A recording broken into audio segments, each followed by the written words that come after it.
All right, so in this video, what we're going to talk about is CapEx versus OpEx, ladies and gentlemen.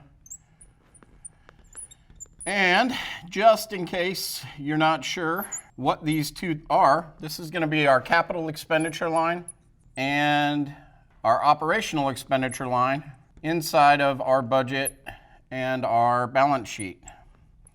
This is certainly not a conversation you're going to be having all that often with an IT manager or director. This is definitely inside of the C-suite.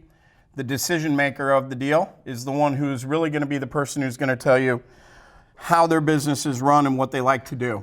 So CEOs, CIOs, CFOs, CTOs, they all understand these terms. They all understand them in great detail.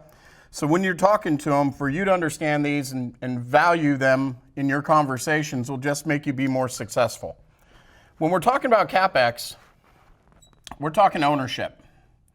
Okay? This means I am spending my capital in our world, in the IT world, to go out and buy servers, to buy storage, to buy any of these things, right? Anything that I'm actually writing a check for or doing a big lease for.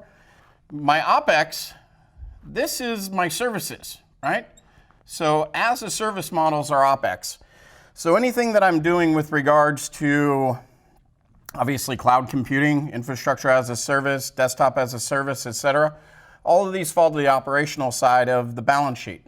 There are some companies who are very CapEx focused. They're generally larger organizations that have larger budgets that are into buying the equipment themselves.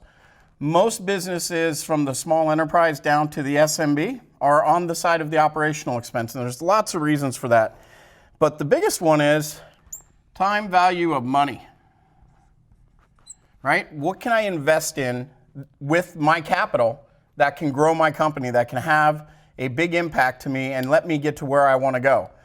If I'm going to spend $1 million on equipment, that's $1 million out the door. Whereas I could maybe put that $1 million into more salespeople, more technology stuff that's going to drive it for me, that's going to allow me to increase my sales and increase my revenue. So traditionally, when we look at how you buy these types of CapEx versus OpEx, this is going to be cost of the infrastructure, and this is going to be time, right? So I've got my predictable usage going on here. This is what I believe I'm going to do. At this point, I'm making a large capital expenditure, right? I'm going out and I'm buying gear. And here, I'm buying more gear.